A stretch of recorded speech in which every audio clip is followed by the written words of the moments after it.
welcome back to Conversations from the Hearth. We are back with another really exciting conversation for you today. We are joined by Master Thu Doolittle. She is the owner and operator of NTA Taekwondo up in Hurst, Texas. Master Thu, thanks for joining us on the show. We are so excited to talk to you today.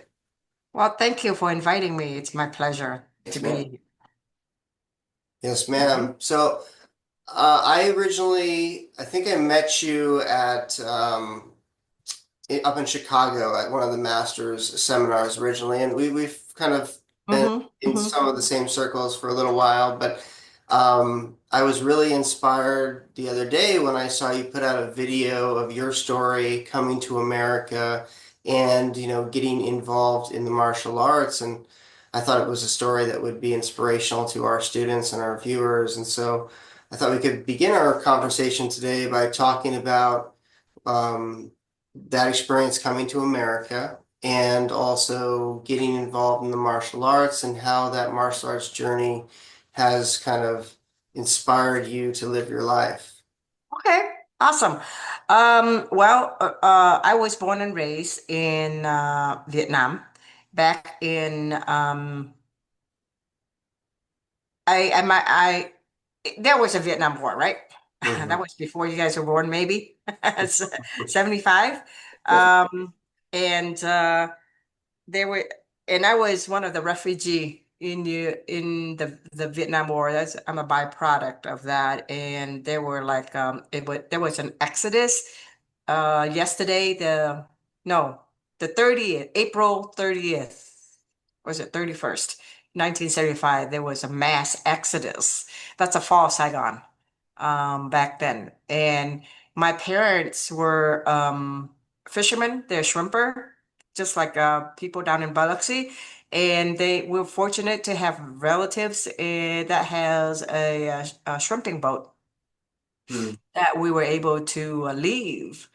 And my memory was that going from um, the house to the boat, there we see the orange sky where the bomb drop and the fires, and you can see in the horizon that there was war behind us, and we were trying to get to the boat as fast as we can, with our family intact. And I have a brother who was living in another city that weren't able to join us, and all seven of us were able to get into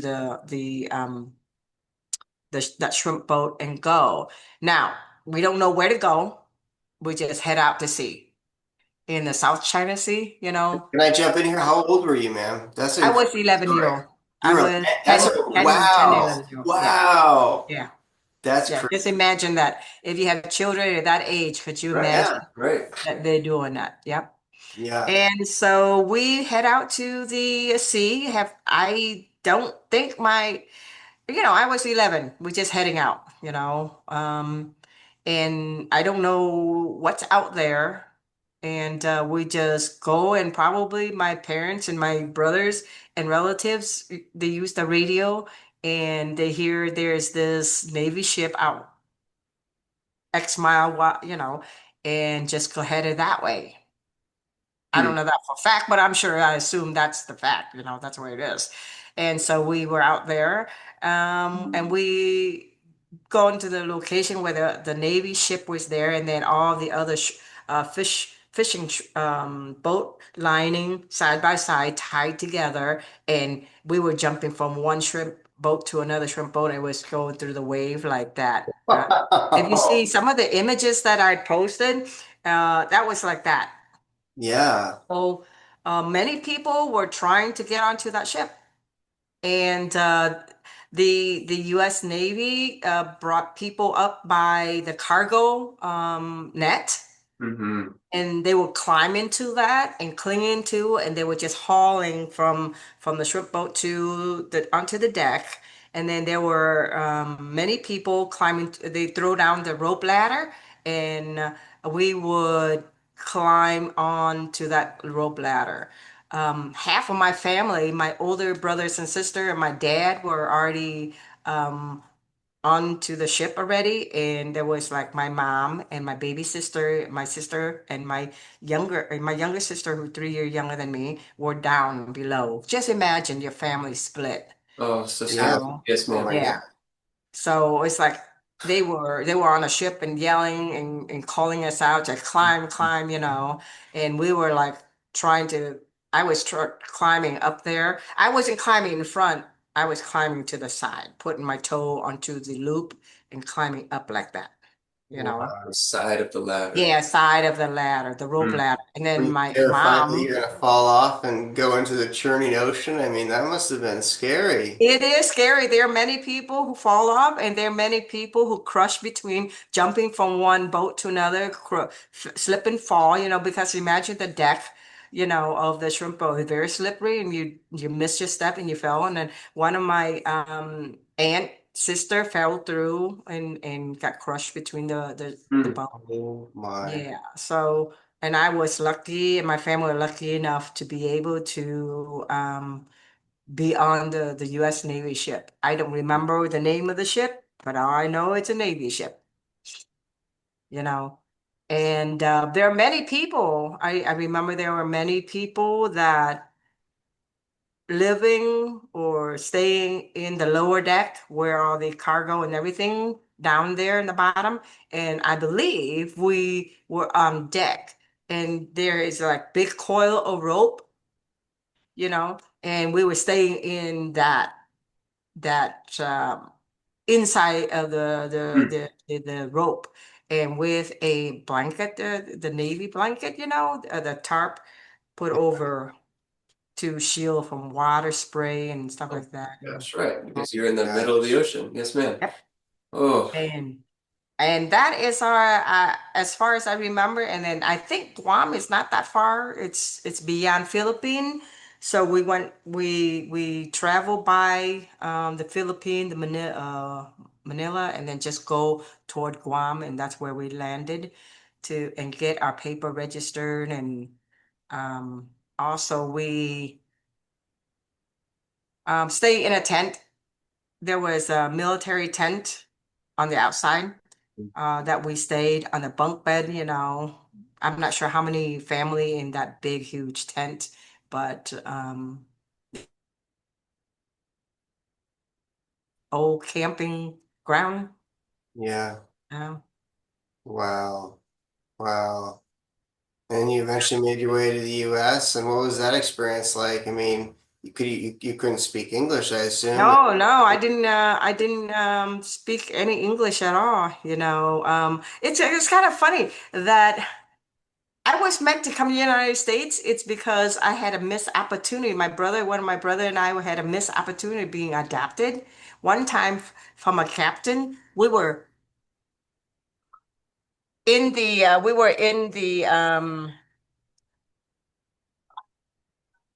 sorry.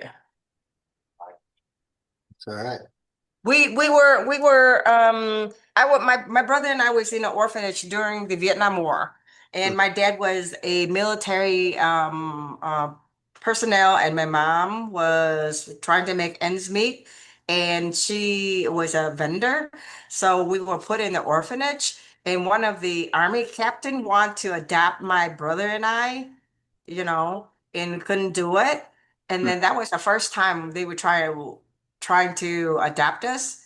And Mhm. then second time is that when we landed in Guam, and there was a nurse who was taking care of us, and we have eye infection, and she was taking care of me, and she wanted to adopt me. I remember she was living in Florida, and she wanted to Hmm. adopt me, and my father said no. So I mean, in a foreshadowing, I was meant to come to the United Yes, States. ma'am. Yeah, In a it's way. kind of like that Yeah. Yeah. pull to this place. Wow. Yeah. And so in Guam, we got acclimated, get our paper, get our shots, get our immunization, and waiting to be transported to United States. And they divide some of the refugees into different um, military camps. There's Camp Fort Chaffee, and there's Camp Indian Town Gap, and there's a camp up in Michigan. I mean, the military base. Hmm. I mean, that's the most effective way for a massive refugee of the influx of refugee coming in the United States is where would they be able to house a lot of people Right. um, in such a short duration of time? And military camp was it, because they got a lot of soldier that they have to train, right? Yeah. So. And we did that, and we landed in Indian Town Gap in Harrisburg, Indiana. No, and so in there, we waited for different church or different organization sponsor Mm, the family. That's how it is that different organization, nonprofit organization, the church would sponsor the a family to come, and we were sponsored by the Zion Christian in Kalamazoo, Michigan, back mm, in 75, probably in October in 75, I believe. And they got us established, um, help us a little bit, got my parents jobs, and give us one of the member in the church have a house that we can rent from, and we got seven, five, six a member of my family in the house with 3 bedroom, 1 bath. And that's where I mean, we were lucky to have shelter over the head, and it doesn't matter. We have bed or not. We sleep anywhere, you Mm. know. And Yes, ma'am. it was a luxurious thing to have a house, I Yeah, mean, no sure, yeah. matter what it is, even if it's one bathroom, that's fine too. I mean, have a stove. Oh my gosh, what is that? It's unheard of from us. what You was know, your house like back in Vietnam? we were living in a renovated, not non-functional shrimping boat. We don't have a house. We didn't have Yeah. a house. Yes, ma'am. We didn't have a house. We were living on the not on the deck, but where there's roof over it. Yes. The boat. There is an area where there's Is it like a cabin? Is a that? cabin, yeah, but Yes. there's no bed, nothing, and just Right, on the yes, ma'am. floor.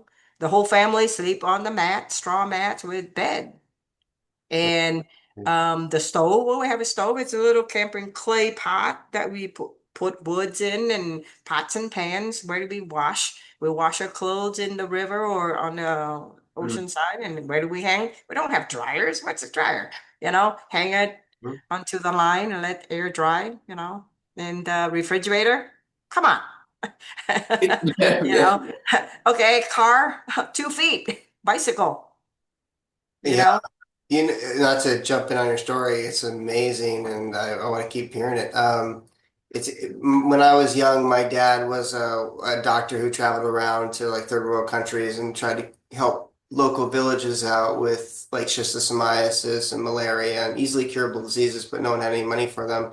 And we ended up living in the Philippines, which is not too far away, and lived in a little grass hut with geckos all over the walls. We had like a screeching lizard in there the chieftain of the village told us it would kill us if it bit us one time. And I remember there were tons of fishermen in their little boats, and maybe that's not too dissimilar to your story.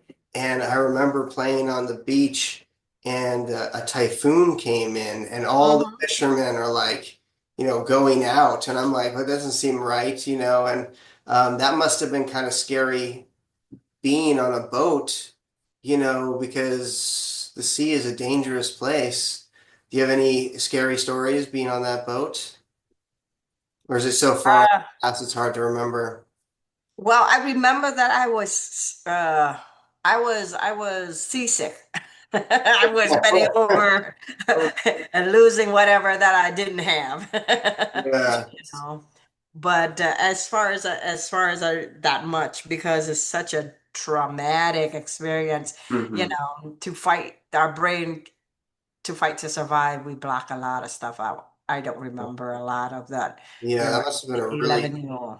traumatic experience. I can't even Very imagine. traumatic experience, yeah. And Yeah. a lot of, because we're younger, we can be able to recover and we establish new, uh, better stuff, better memory to Mhm. cover the past, in order for us to survive, and that was good.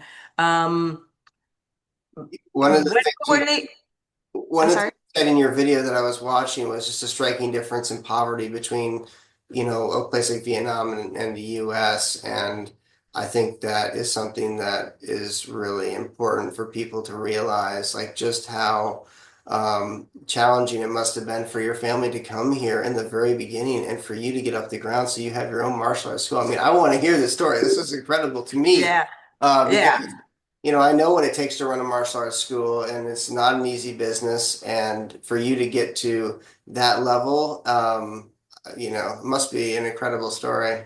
Yeah, it's the thing is, when I was in my story, I said being poor in Vietnam is worse than being poverty in the United States. Hmm. It's because you have in the United States, American citizens have a system to be able to help agencies out there to be able to help them, even no matter how little or whatever that might be the case. But there is help. There is Mhm. um, organization that help with the children.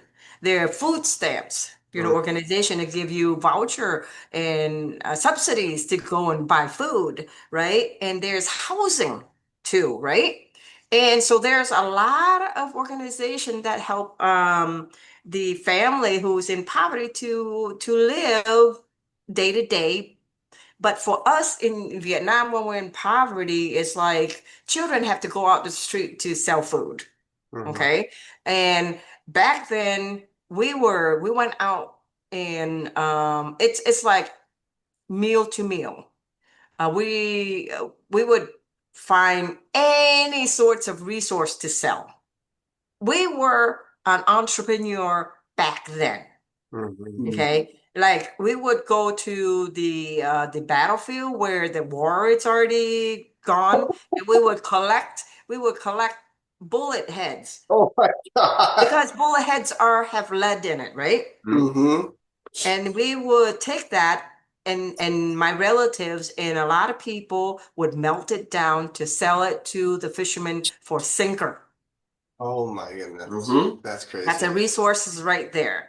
And then Yeah. my mom was a vendor, so she sell food, right? And so a lot Vietnamese people are very resourceful when we find whatever to sell and make money Yeah.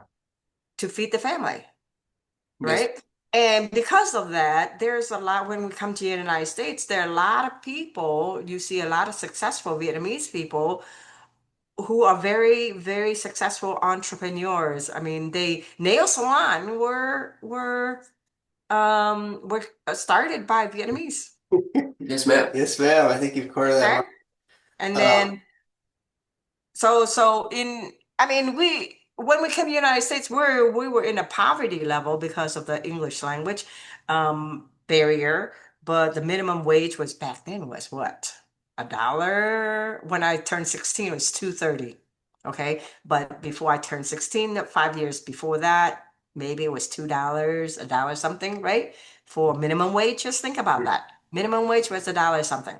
mm, And my dad was working, got a job this is back in 1975. We were in Michigan.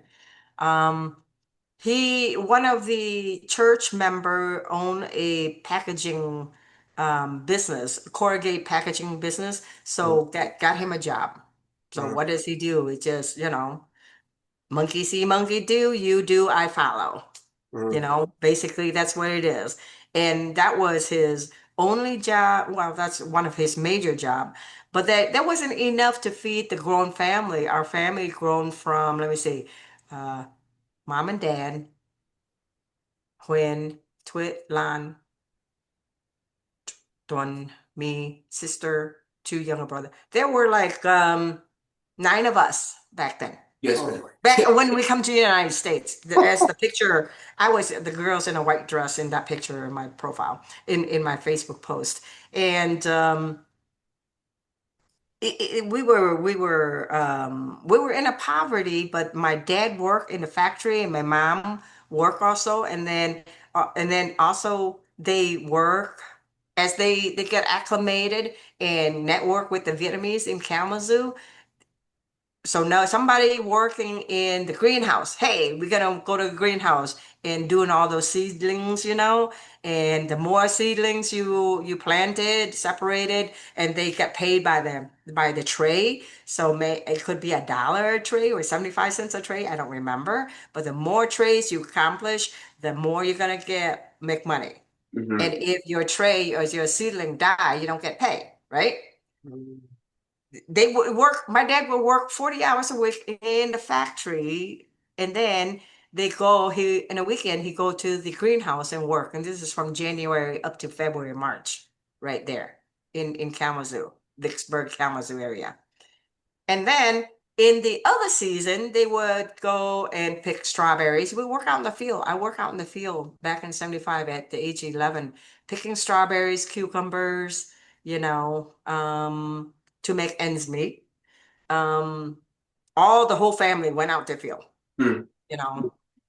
That is in the summer season, spring and summer season. And then in the fall, there's corn. We go and check the corn. And my brother would go to the blueberry farm to pick blueberry, you know. And I mean, all of us work. All of us work. Yes, ma'am. Yes, ma'am. We understand the value of money. Yes, ma'am. We understand how to make money at the age of 11. Just think about it. And then by the time when I was working, age 16, I understand making my own money and keep my own money Mm. by going to, it's called Youth Opportunity Unlimited, the government program that teaches kids how to work. And I signed up for that. What did I do? I go to the public school and I paint fences because all those fences out in the public school are Yep. rusty and stuff like that. Yep. Yes, They ma'am. need labor to work on it. Volunteer. Yes, ma'am. $2.10 an hour. I'll go and do it. That's when I learned the power of earning my own money. Hmm. Sweat equity. Go in there, and that $2.10 is so valuable, you Yeah. know? And that way I can be able to contribute, give some to my parents, to help out with the family. And then another time that we go to the public school with a tall locker, we got to clean that out, Man. Hmm. prepare for this for the fall. I don't speak English, you know. Well, I should say I do not speak English. Oh, why am I hand raising? So, so therefore, it's like that. Earning my money when I was young enough, and that helped me. That established that foundation, the traits of working hard, make your own money, and do it instead of sitting there and cry about it and blaming it on other people Yes, ma'am. of my own making, Yeah. Mm, mm, you mm. know? I mean, it's there. That's one of the things that I found in my travels was, you see this incredible poverty. Like when um, we were in Egypt and stuff, you'd see people like, leading their blind and malnourished family, like one little kid who's trying to keep his whole family alive and stuff like that. And just horrifying things. And no one was complaining. There was no time for complaining. It was Yes. just survival. Yes, it's survival. Uh, Yep. And I think, and it sounds like from your experience, that challenging ordeal that you went through taught you and your family a great amount of about having grit and good work ethic and putting your head down and just pushing forward. And I think you have a lot to teach your students, Mhm. not just the physical skills. I mean, you're obviously a very talented taekwondoin, but, that ordeal that you went through probably taught you the leadership skills to start a business, whether it's a taekwondo school or any other kind of school or business. Yeah. It's one thing that I've learned very, very young at the age 11 is that you got nobody to rely on except for yourself. Mm. And then you cannot wait for other people to help you. I mean, there are people who will help you, but you have to take the initiative also to help yourself. Mm. Okay. And the reason being is that okay, my parents working two jobs, still have to feeding a grown family. We got like with two more sisters when you come to the United States. So our house family become nine into 11, right? Mm. And and then it wasn't enough money. We were on welfare for sure. We were on welfare. And then we need government subsidies, right? And they give us this farm voucher thing, cheese, eggs, we eat the eggs and milk. But because we come from a country that we don't eat cheese or milk, so we got like, hey, I got a lot of cheese and milk. We give it away on that, right? That's American staple. While Vietnamese are rice, give us a voucher on a bag of rice. That's Yes, ma'am. Yes, yeah, ma'am. right. So it's a different culture, but we still need the government up until the point that when I was 16, I went in high school security office and fill out this booklet about yay long and yay thick, you know, and translate. And they would ask us about how many people in your family and how your parents work and how much and so on. I have to fill it out, translate and everything. At the age of 16, I was a translator. And I had 5 years of English. Just imagine that. 5 years, come in there, it's translate broken English, but they understand. It's to the point that we only get subsidized for only $80 for the whole month, you Yes. know. As like, and then my parents are like, this is not worth it. It's not worth it. Forget the government. We're gonna be on our own. So Mm. my parents work hard. Yeah. They work hard. They got two jobs. Mm. And us, as we grow older, we also work and help the family out, 10% of everybody instead of 100% of one person, Yes, Yes. ma'am. Yes, ma'am. Yes, ma'am. you know? So Mm. that's why it's like back then, everybody can contribute. Our community of Vietnamese also contribute, helping each other out, you know. Yeah. And there's no contractual. What's your contractual between friends? A handshake and a belief that our words are stronger than anything else. It's like one of my so we we moved from Portage, Michigan to Kalamazoo. We finally outgrown the house that was given to us or not getting rented by one of the church member. So we moved to Kalamazoo. We finally bought a house. My dad was making enough money and stable enough to buy a house. And my dad needed a car. And this is really cool. One of the Vietnamese family that been here who very educated came to United States and they're very well off. And they speak English and he was working at now it's called Pfizer, Mm. right? And so that my dad needed a car to go to work, and he was able to buy a car for my dad. My Wow. dad would pay him monthly Mm. Yes, ma'am. because my dad didn't have the credit to buy his own Sure. car and everything, right? Mhm. But that friendship and the word, my word is so important that Mm. I have somebody believe in me to buy, let's say a $17,000 car. I think it was like a yellow station wagon back then. Um, that he would willing to buy a car, and because of the word, my dad was paying him every month to pay off that car. You don't see that nowadays. You Yeah. don't see that nowadays because of that. So the whole community of Vietnamese back then were very strong and was very tight, and we help each other out. That's one of the most beautiful things about the martial arts is we're still trying to keep that respect, that honor alive. And I'm not sure if all the schools are, putting a heavy emphasis on that. I think they should. And Mm-hmm. it's great that you had the opportunity to learn that so young because I think a lot of children these days are not getting that lesson. We are going to need to take a really quick break, but when we come Sure. back, I want to Mm-hmm. talk to you about your martial arts journey and how that sort of manifests. Welcome back to the podcast, guys. Again, we're joined by Master Thu Doolittle, who has been telling us about her amazing story coming to America. And while I'd like to hear even more, I do know that her time is precious. And maybe we can start getting to how you got into the martial arts and that journey. Martial arts journey starts. Back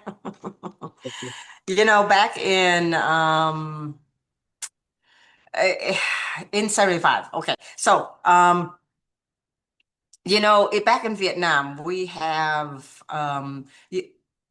go to a friend house who has TV and they were watching Chinese movie and everything, right? And they would um since we didn't have anything like that, we would be outside, you know, look through the window to watch all this Chinese movie, kung fu movie and everything else. I know about Bruce Lee for sure. But I don't know any martial arts. I mean, that's our kids' dream about learning martial arts and watching kung fu.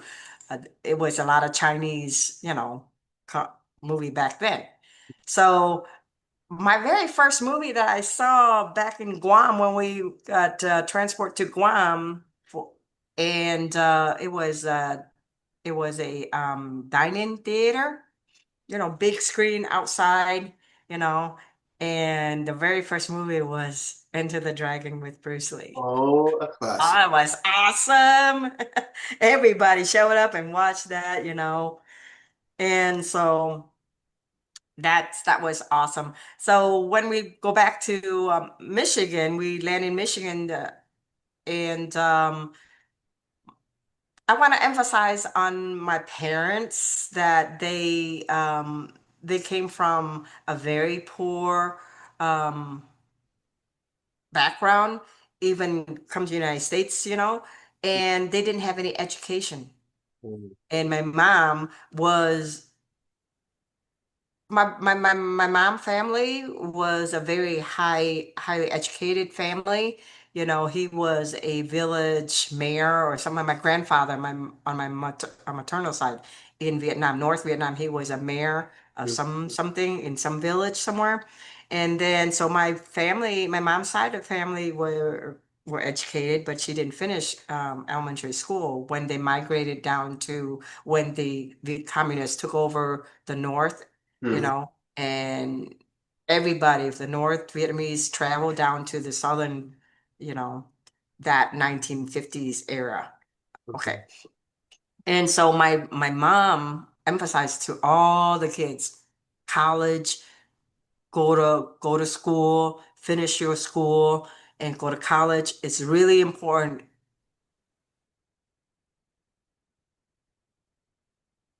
Don't have the opportunity to go to be better, right? And that stick in my head for a longest time. So for me to finish high school, I was the first to finish high school in my family of nine kids right there. And I was the first one in my family to graduate from Western Michigan University, broken English and all. Wow. I failed the English before we can be able to pass or graduate from college. I have to pass English language by 80%. You have no idea how many times I have to go back to that office and retake that English test. I would get 70, 75, and next semester I come back, do it again, do it again, do it again. And that showed the persistent that I have that I want to graduate from college, Yes, ma'am. you know? Yes. And the only thing that's holding me back is the English language. Mhm. test. I have to pass it in order to get my diploma. But I finally did it. I finally finished and get my education in industrial design. Do I use it? Heck no. But I did use the mechanical design and design. Okay. Now, in that college day in 1983, a friend of mine, or I saw a flyer in at Western to say forming a taekwondo club. And I say, like, this is my chance to learn martial arts. This is a chance for me to learn something, and it's free, doesn't take my parents don't have money to pay for it or anything. It was on my own. I work, I work extra job. I worked two jobs in college, not to eat, not to go this, that, to go to taekwondo. That's where my passion was. Wow. Yes, ma'am. Everything else is secondary. So I work at Pizza Hut. I work at McDonald's. I open up at McDonald's at 4 a.m. in the morning, my sister and I. I don't even get a car. I take a bus to the university, Hmm. you know, so that way I can be able to earn money. So that way I can pay for the college due, the taekwondo due, and then also have money to go to collegiate championship. And Wow. that's where I learned, well, that's where my martial arts journey starts. And I was hooked. Yeah. I was hooked. So Stick line it, everything. you were competing at the collegiate level right from the beginning in taekwondo. Now, did you hear me? Yes, I Yeah, was competing at the collegiate level right at the from the beginning. beginning. Yep. Nice. Yeah, it's Mhm. it's a really high level to get started on. That's really cool. As a yellow belt, we were like, I was led by, our team was small. Our team was less than 10 members, but was led by a Marine or a Marine Reserve. He Mhm. was in college himself, and he just wanted to have a team, form a team, and just it's a small, tight-knit group. I was the only girl in the group, but I was loyal. I was loyal to him and loyal to the club. And we had such a fun time Mhm. and an awesome time, We bonded, so we had a lot of fun. That's where my martial arts journey. And then I got my black belt through that and continue on competing at national, competing at state level. And then I made, let me see, I took third place back in 1988 or 89 at national. That qualified me to go to team trials. Wow. Yeah, formerly known as USTU. Yes, too. And Yeah. then that being in third place at national, that they invite me to participate in the Olympic Sport Festival back then. Yeah. That was a Yeah. great time period. A lot of great Yes, competitors at yes, that time. yes. I was on the gray team, and I met a lot of Texans back then, like Greg, um, and there were like the Penrock cousins, and then also John Monroe, he was in my era, and Dong Lee, Master Dong Lee, he was in that era with me. So Mm. we were in that circus together, competing. The highlight of my life was to be staying at OTC, Olympic Training Center, for a weekend and train in there, meet a lot of friends, do a team Yeah. trial there. That was the highlight of my taekwondo. You must have been doing Karugi at that time, or were Yeah, you? I was sparring. I Yeah. was sparring. Yeah. Back then, form was, Very it small. was additional. Yeah. Everybody do forms. They compete in sparring, they compete in form. Hmm. Everybody, Hmm. not now, you know. And uh and but form was a secondary, right? Sparring was primary, and we had fun. We learned the fundamental. That's the thing about back then. A lot of fight.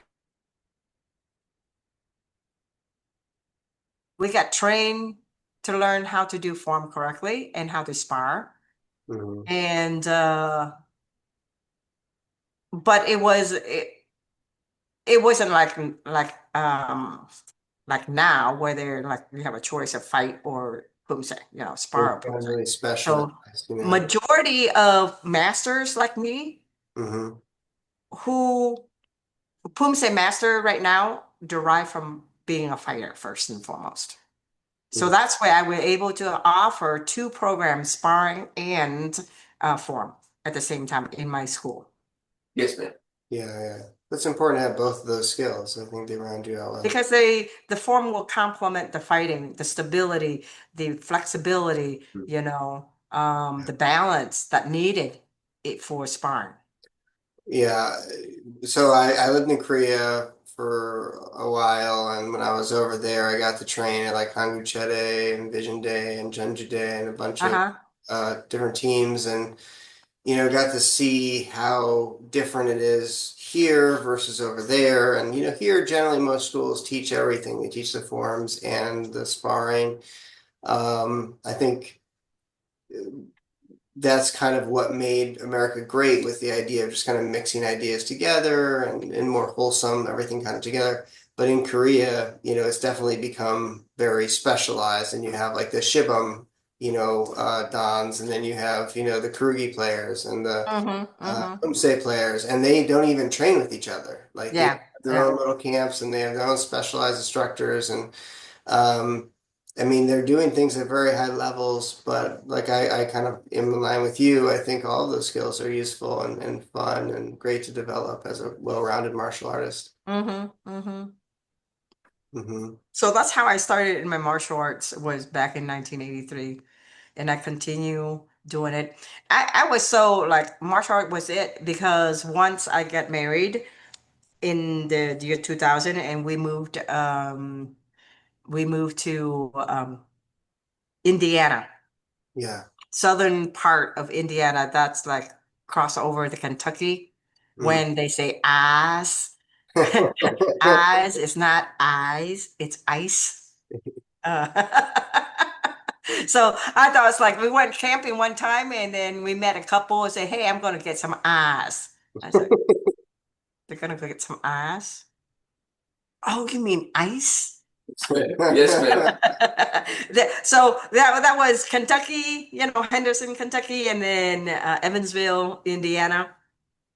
I was so dedicated about taekwondo that once I leave my hometown, okay, Michigan is here, right? I'm going to go back a few months before, right? And then Detroit's over here, right? So we moved to Benton Harbor, St. Joseph, right here. If you think about a person who is like dedicated about taekwondo, we live 3 hours away from my home school. Mm-hmm. Every Monday, Wednesday, Friday, 3 hours here, 3 hours back, 3 hours here, 3 hours back. Through the blizzard, Yeah. Highway 94 Yeah. and back. Okay. So, because that was in my blood, that Yeah. was in my blood and that was in my vein. And my husband then said, "You're crazy." I say, "I know, I'm crazy." But that keep me moving, keep me Yes, going, ma'am. Yeah, that's you amazing. know. So And when then I'm okay, sorry. sorry. And then it's the same thing when I moved down to Evansville, Indiana. Yeah, Evansville, Indiana, you have Indianapolis where Master uh he passed recently, Garth Cooley and Christy George. Um they were up in Indianapolis and I was down in Evansville. I had a job back there and so was my husband then. And then I would every Saturday, 5 a.m. in the morning, get up in the morning, drive and to get to a 8 o'clock training for 2 hours and drive back home. Yes, ma'am. Yes, ma'am. That's dedication right there.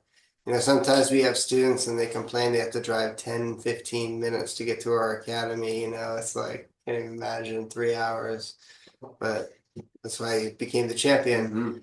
Hmm. So when did you start your school? Is this your first school, or have you had a couple schools, or how's that all? I got one school only, and I become a business owner in 2017 when the opportunity of one of my son's uh, coach. We okay. So I came out of retirement when I got married back in year 2000, so on and so forth. And I live in Ann Arbor, and I have my son, my first son, and I have become a mom and engineer. And so I didn't have time to train. So I have to retire. I cannot compete anymore because, being a mom and work at the same mom, wife, and work, it's just too much. But I still train, but I don't compete. Then we moved down, my second husband and I moved down to here, Dallas area. I swore, I said, okay, I'm not going to go back to Taekwondo because I know that if I get into Taekwondo, it's going to take over. They're going to take over my life. I'm going to go into it. I'm going to go into it too.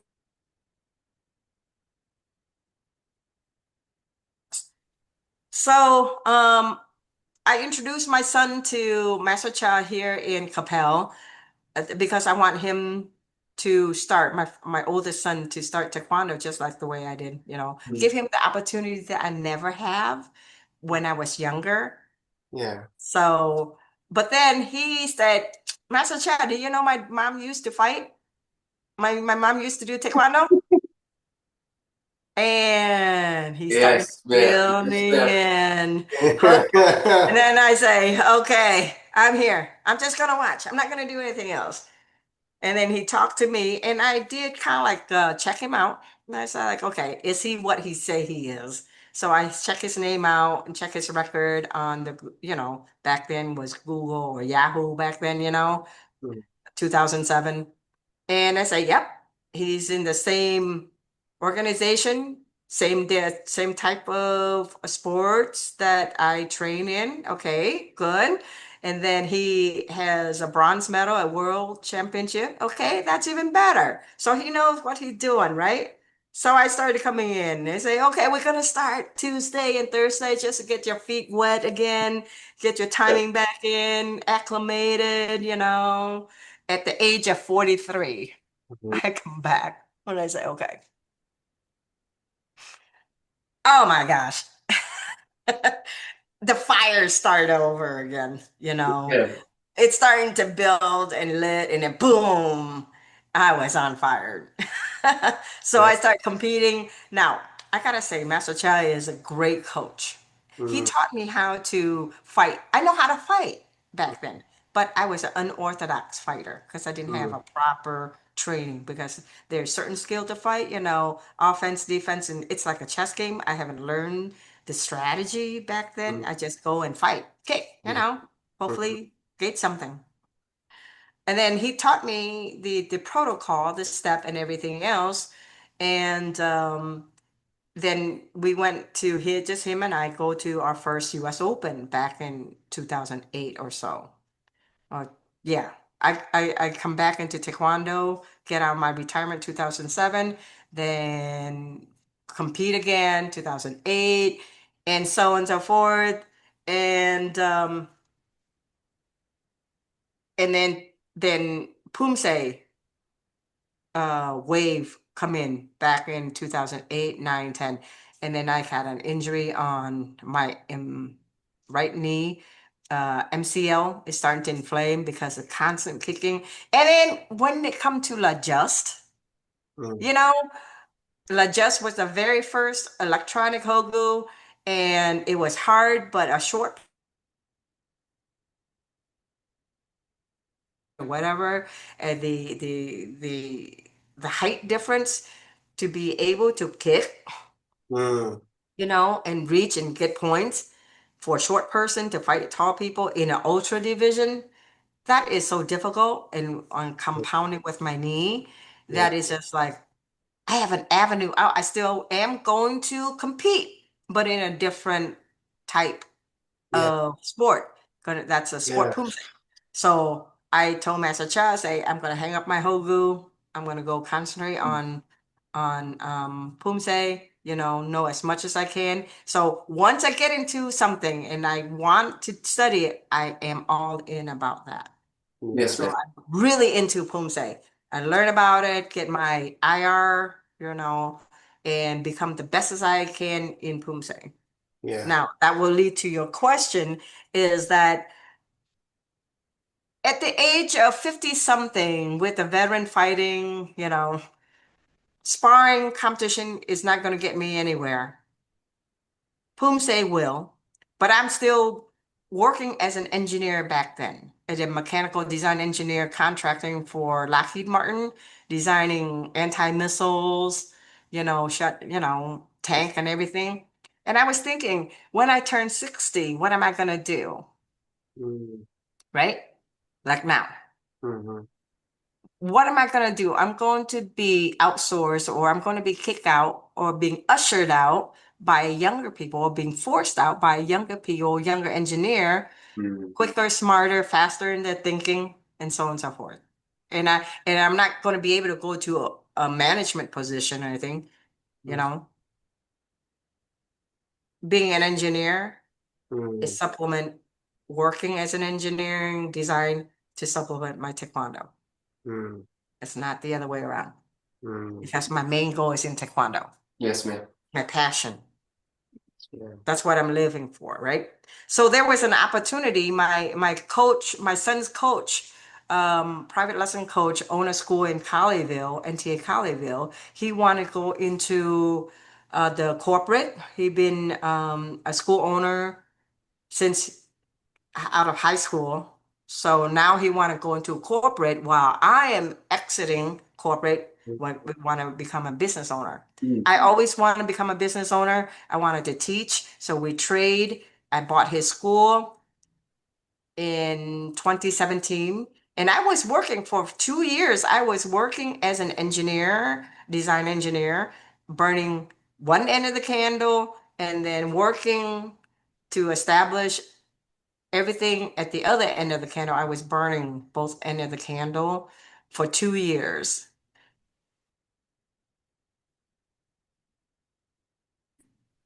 Entering into 2017 as business owner, we have a team trial. For individual team trials, I handed my gold medal. I was so close to being a U.S. team trial, being a U.S. team member by one mistake because I wasn't prepared mentally. I was concentrating on no. I missed the opportunity being a US team member in 2016. And then when I got this job in 2017 as a business owner, I putting in everything in 2017 and then 2018, which is another team trials right there for World Championship. I knew once I get a job as a business owner, I'm giving up that opportunity to compete well at 2018. I know that. So I gave up competing for that spot because I want to concentrate on this school, Mm. Yes, ma'am. right? So that's where my passion is, and I developed a business, being a business owner and teaching the kids and taking the knowledge that I've learned from Vietnam, my journey and the process that I've learned. And this is my goal. It's not teaching them Taekwondo. I'm teaching them Taekwondo, martial arts is a path, it's a tool. For you and me, it's a tool to teaching the kids to be better, Yes. right? And we're teaching them the process Yes, ma'am. through competition, through trials and errors, setting goal and get them to go up there. Your journey and my journey is up and down, up and down, up and down, right? We go up, we fail, we come down. We got to go up again. Mm. Evaluate, and I'm speaking for me anyway, when I go and compete and go into college, just like that test I was tell you about, right? The English language test that I have to pass in order to achieve my goal at college degree. Go back, do it again. Go back, do it again. Go back, do it again. Mhm. Same thing in competition. I didn't win, then I evaluate myself. What did I do that I didn't perform well here? What did the other guy do that is doing better than me in order for me to do better next time? So I take what I learned at the competition, go back, train, do it again. Compete, go back, train again. I Mhm. never get the medal, Mm. you know. I didn't get a gold medal at national until I was 40 something, 45 to 45, 40, Mhm. age of 23 to 45. I didn't get a gold medal until then. Yes, ma'am. So it's a journey, right? It's a journey. In martial arts, it's a journey, trials and errors, and go up and down, up and down. So if the person who really want to go out there and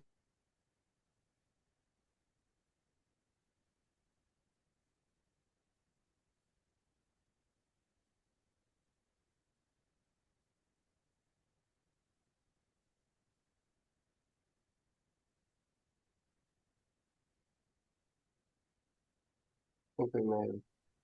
uh-oh, are we there? Okay. I think Can when you we say that froze again? this a little. Yeah, yeah, we froze for a little bit. Yeah, I think what I say is the process that I want to teach the kids. Take what I've learned in the process. And I think that is a lot. It's a very important for that the kids learn that process. It doesn't matter what they do, Mhm. right? Process of going through high school, Mhm. process of going to get that entrance to a university, the process of going to get a test, a board test or whatever, process of going to college, and get that degree. That same process over and over and over again. Even dating, using the same process. Dating this guy, he doesn't do well that. Okay, we break up, then we go Yeah, back. What did we do Mhm. that is in that short relationship?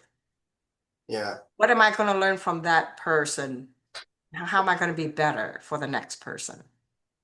We tell a story that was taught to me by my master called the story of the hare, and uh, I won't bore you with the long story itself, but basically the hare symbolizes something that is really not that important, but there's a bigger lesson to be learned from the hare itself. And I feel like Mm-hmm. that's what taekwondo and martial arts really are.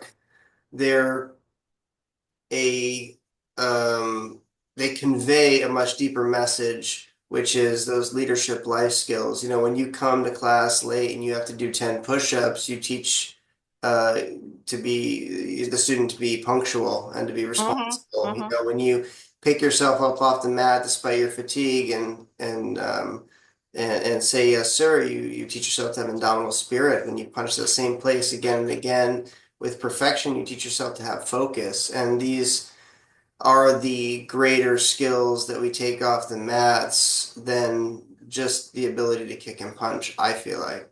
Mm-hmm. Mm-hmm. Yeah. So martial arts is not about learning a martial arts,